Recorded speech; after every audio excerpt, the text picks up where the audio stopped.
Breaking news, South Carolina Governor Henry McMaster is speaking right now ahead of Hurricane Idalia's arrival into the Carolinas.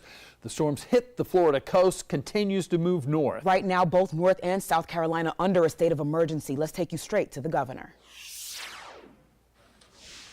Okay, everybody ready? Everybody turned on? Okay, this is Josie McDaniel. Where's that's Holly? Holly Mae, glad to have you with us again. Chaplain John Denny. Thanks, sir. Good afternoon. If you're a praying person, please pray with me. Oh Lord, as the storm approaches, we ask that your hand of protection be upon South Carolina. Protect our citizens and watch over those who serve the state during and after the storm. Help people use sound and wise judgment in response to this storm. Help us to not be complacent. We praise you in this storm and ask for your mercy. May our citizens look after each other and keep one another safe. In your name I pray these things. Amen. Amen. Thank you, Chaplain. Well, we have a lot of information for you, and I'll start just briefly. The storm is weakening as we know. It came into Florida. It was about 125 miles an hour. At noon it was down to 90. Now, right now, as 2 o'clock, it's down to about 80 miles an hour. That's still hurricane strength, but it's not here in South Carolina yet. We don't know exactly when it's going to get here, and of course the winds will get here before the center of the storm gets here, but any time from about 6 o'clock on, everybody needs to really be on their guard, and they need to go ahead and prepare right now. This is not as bad as some that we've seen. We don't think it's going to be as destructive as some, but it is going to be destructive. It's going to cause, there'll be high winds, be a lot of water, particularly, of course, in the low country. Estimates are that up around Myrtle Beach, from say maybe above Georgetown to Myrtle Beach, it might be 1, 2, maybe a few more feet, but down in Beaufort it might be higher than that, maybe up to 3 or more feet. And John Quirello will give us more details on that. Of course, it's changing. It may go up to 5 feet in the Beaufort. We just don't know. But it's, we're hoping that it'll weaken as it goes across ground, which is what they usually do. There's going to be a lot of rain. There'll even be rain in the upstate. We're going to have flash flooding. And we again ask everybody to realize that these storms are dangerous. There'll be water on the roads. There'll be water that does not appear to be deep. Your car could get flooded out. There could be a hole in the road. It could be washed out. If you can't see the road, then don't ride on it. Be very careful. And stay inside. Tonight there'll be winds all over the state, particularly more in the coast up towards the Midlands. But a tree limb can come down and hit someone, and you could break bones, have concussions, even be paralyzed. There are horrible things that can happen when the wind blows the limbs down, throws trees over. And also there'll be power lines down. All the power companies are making preparations. They already have vehicles and people and equipment out, already pre-staged in order to restore power as quickly as possible, but we know we're going to lose some power. So that is the overview. We had a meeting this morning. We've been in telecommunication with the counties. Everybody's ready, everybody's prepared, and of course we're operating under an executive order which I issued yesterday that allows us to move people and equipment much more quickly. We are not going to have any evacuations. We're not going to have any closing of state agencies. I repeat again, this does not appear to be one that requires any evacuation orders or closing of state agencies, but the schools, some of the schools are closed, some of them are, and we urge them to try to get back, open back up as quickly as possible. The longer the schools are closed and the children can't go to school, then we know those are consequences for that as far as learning. I'd urge everybody, once again, get your information from official sources. There's always a lot of chatter in the social media. A lot of it is right. Most of it is probably wrong. But if you get your information from official sources, you'll be much better informed. So again, this is not something we haven't seen before.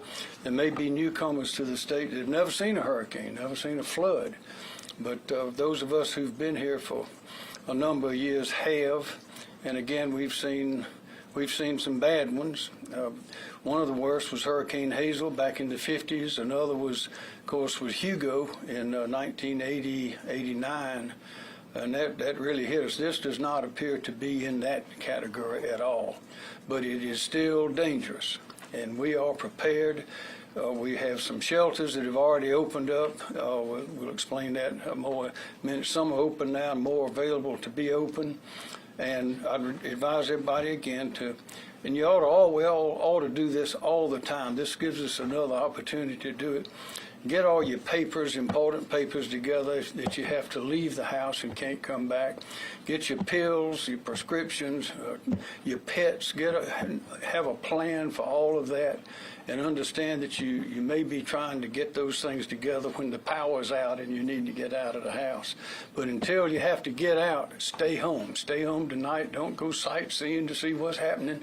Don't go driving around. There's nothing good going to come from that. So we've been through this before. We've been through a lot worse than this one appears to be. So we are ready. Your team all across the state is ready, and we want everybody to be as ready and prepared. Don't panic, but be prepared and get your information from official sources. Director Stinson, Emergency Management Division. Thank you, sir. Team South Carolina has had a lot of experience with preparing for, responding to, and recovering from hurricanes and tropical storms over the last few years, and that's probably our greatest strength that we have as a team. As the governor mentioned, he issued a state of emergency yesterday, which included activation of the State Emergency Operations Plan. Activation of that plan allows us to coordinate state resources more efficiently and operate under the emergency management framework that has worked well during many disasters, again, in the last several years. The State Emergency Operations Center here has also been activated and will be staffed 24 hours a day for the duration of this event to coordinate state response efforts. And current priorities here at the State Emergency Operations Center include support to counties, that's our primary mission, and contingency planning for possible transportation, additional sheltering, supply, and equipment missions.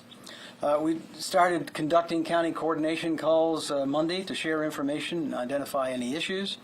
And we've had a robust logistics system to assist local authorities, and that system has been validated again extensively over the last several years.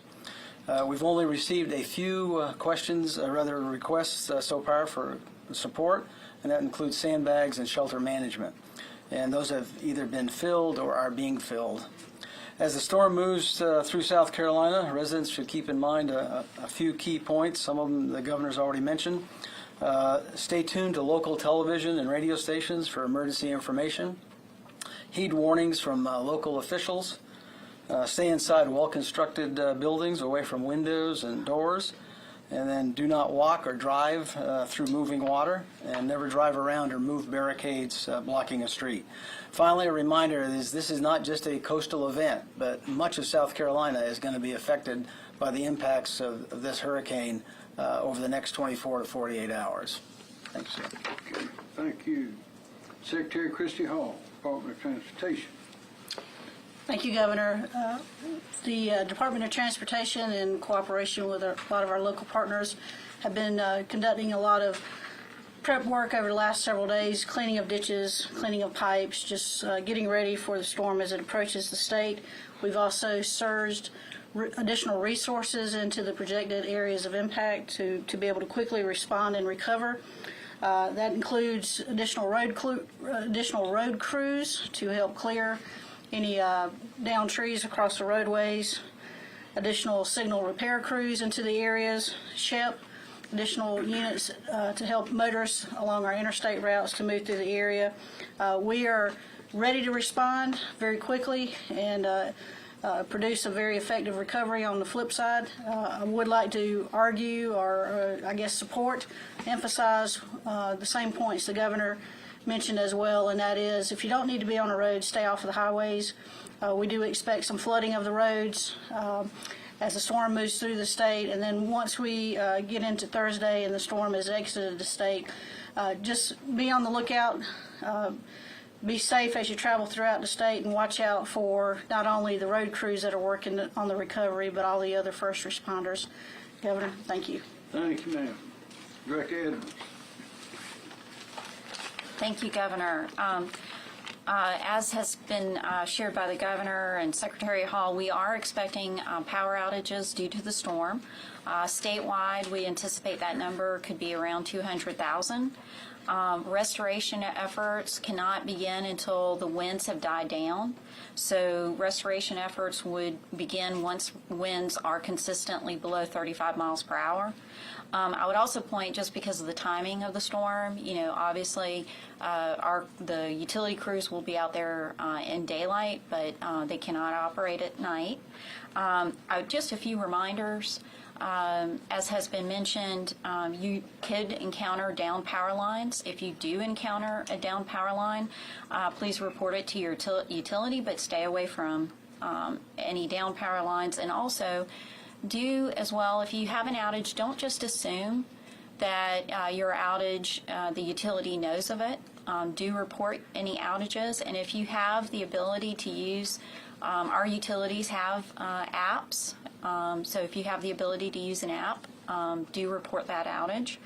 If you are a consumer that has medical needs and need consistent power, do locate to an area outside of the storm so that you can have consistent power service. And that concludes my comments. Thank you, ma'am. Director Leach. Thank you, Governor. Good afternoon. Our mass care team and county partners have been working closely with counties being affected. We are working to anticipate the needs for shelters for our populations displaced by this event. Currently, South Carolina has 1 open shelter in Charleston County, 2 in Williamsburg County, and 1 in Jasper County. Likely, there will be additional shelters opening over the next 24 hours, so please check with your local emergency managers or www.scemd.org or download the SC Emergency Manager app to find one near you. We recommend that anyone who needs a shelter bring blankets, sleeping bags, pillows, personal hygiene products, medications, and any special food if you're on a restricted diet. We have partners supplying food and water at all operating shelters. And again, our shelter information can be found at scemd.org. Shelter staff are available to assist with coordinating accommodations and support for persons with functional and access needs. Some shelters are pet friendly, but staff at all shelters will be prepared to assist residents in identifying local resources to care for pets. And if you are an individual in need of sheltering and have an electricity dependency due to a medical condition, you can call the DHEC care line at 1-855-472-3423. Say that again, please. If you are an individual in need of sheltering and have electricity dependency due to a medical condition, you can call the DHEC care line at 1-855-472-3423. Okay. Thank you. Thank you, sir. Dr. Siller, DHEC. Thank you. Thank you, Governor. Good afternoon, everyone. So our teams are actively working to ensure that we minimize any environmental damage from the storm and also that the health needs of our citizens are being met. As Director Leach just mentioned, if you have a need or you have to have continuous electric power for a healthcare, some kind of healthcare device, please call our care line that is staffed 24/7, so you can call anytime, and we will try to find you a place where you can go where you can get that guaranteed electric supply. In addition, just a couple of cautions. Please do not go out in floodwaters, even if it's not moving. Floodwaters often have toxic substances. They may have sewage, other things in them. They also may have alligators in them in the low country. So, please stay out of the floodwater. You can get quite sick from the floodwater. And obviously, make good choices, be safe. If you are a dam owner, please make sure that you're monitoring your dam as much as you can do so safely. Lower the level in your reservoir if you need to. And if you have an immediate problem with your dam, call 911 and then also call us at 803-898-1939. We have teams ready to respond to dam emergencies. Again, that number is 803-898-1939. Also, if you live on the coast and you have significant damage from coastal erosion to a structure on the coast, we do ask that you go online to mycoast.org mycoast.org/SC. You can register there and input information about the damage, give us some pictures. That will help us know where we need to go first to do some damage assessments and work with our local communities to make sure those are being addressed. With that, sir, pending any questions, that's my report. Thank you. Just a couple of other things. We have been in touch with FEMA. The administrator called yesterday, Ms. Criswell. They have people involved already. They're here. And also, President Biden called just a few minutes ago to reaffirm that they were standing by with it, whatever help they could give. And I remind everybody again that this wind and rain is coming right at high tide, it looks like, along the coast. According to my information, Beaufort, high tide will arrive around 9:30. In Charleston, as you go up, is a little early at about 8:30, and Myrtle Beach is about 7:53 is what's predicted for those high tides. And of course, if you get behind the barrier islands on the other side, it's high tide's a little bit later. But it looks like this storm is coming through just about at those times. It may be a little earlier, it may be a little later, maybe right on it. It'd be better for all if it were coming at low tide, but it's not. So that gives us reason to know that we're going to have a lot of water in the low country. Are there any questions for anybody? By anybody? Are there any concerns about dams in terms of, have there been recent inspections, or are there any that you're concerned about? So we do have a list of high-risk dams. We did go out and inspect several of the ones that we had the greatest concerns about yesterday. All of them look good. Many of the dam owners had already taken some proactive action. So at this point, we think we're in good shape with regards to any dam emergencies. Governor, you mentioned yesterday that you and the state have a lot of practice with storms. What has the state done better on disaster response since 2016 to prepare for moments like this? Well, I think we've had a lot more experience. We've the main thing is the communication, collaboration, and cooperation has gotten a lot better, and that experience with these things, and I guess some of the instruments used to predict things have gotten better as well. But these storms are so strong that you always just have to do everything that you can do, but the main thing is to have the people prepared. And that hadn't changed at all.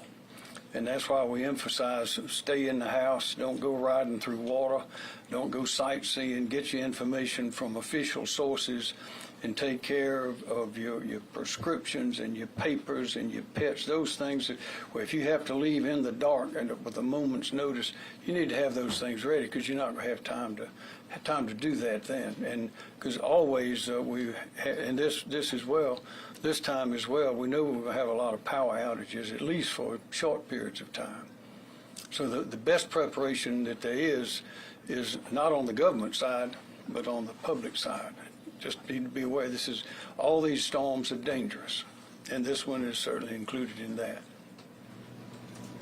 Be aware and know that all storms are dangerous. That's the message from South Carolina Governor Henry McMaster giving this news conference today ahead of the storm's arrival in South Carolina later today. A couple of points to make. He says he's hoping to get schools reopened as soon as possible. He warns South Carolinian residents that this is not a coastal event, that much of the state is in the path of Idalia, and he wants everyone to be prepared now. And they expect about 200,000 power outages, and those power outages, many of them won't be able to be restored until winds die down below 35 miles per hour. Now, there are significantly no evacuations being ordered there and no closings of state agencies, so that is the good news there. The bad news, though, is that the storm expected to hit at its fullest around the time high tide is coming in along the South Carolina coast. And while it is a statewide event that's going to be happening, the coast will take the brunt of it. They're talking about some storm surges anywhere from 3 feet to 5 feet possible down in Beaufort. So something to watch out for if you have friends or relatives down at the coast. If you're thinking of going to the coast, now is not the time to do that. Correct. And of course, with events like this come high winds and a lot of water. So as always, the tips that the governor and all of those emergency response personnel were giving were don't go outside if you don't have to, because you could see down power lines, down trees, and of course, don't drive through any road that you can't see the bottom of, because we've seen time after time cars that just get stranded in flooded roadways. And they are opening shelters in South Carolina for folks who may need. There are a limited number open right now. They will open more as needed. But if you are interested in learning more about those shelters and what are open, you can go to SCEMD, that's the South Carolina Emergency Management Division, SCEMD.org, and that will give you a list of the shelters that are open. And of course, all of these state officials are saying that a lot of these crews will not be working in the night hours. So they say don't assume that someone knows of an outage if you do experience one where you live, but try to use this time now to get those medications, to get those emergency items together. So if you have to leave at a moment's notice, those things are ready to go. Yeah, have batteries in your flashlights. Absolutely. That's good advice. Always. Hey, another significant development in regard to Idalia and what's happening closer to home here. Charlotte-Mecklenburg Schools, if you haven't heard already, Charlotte-Mecklenburg Schools has canceled all after-school activities today because of Hurricane Idalia. They haven't canceled classes, but all after-school activities have been closed. Right now, the White House urging you stay alert. Be ready to respond if you're in the storm's path. 1,500 federal personnel to support states in the path of the storm are at the ready. This morning, we heard from the leader of FEMA on areas of concern right now. The people in the path of this storm in Georgia, in South Carolina, that they still need to take this very serious. Even with the Category 2, that brings excessive winds, but it's also bringing rain. And we know that there's parts of Georgia and South Carolina that are prone to catastrophic inland flooding. And so people need to still listen to their local officials and listen to what they're telling them to do to make sure that they're making sure that they can stay safe during this storm as it passes through. And of course, you just heard Governor McMaster saying he had just talked to President Biden, and President Biden throwing his support and the federal support behind any cleanup that's going to be necessary. We're already seeing bands of Idalia hitting the Carolinas coast. Here's a live look right now from Kiowa Island in South Carolina. Of course, that's right there in the Charleston area.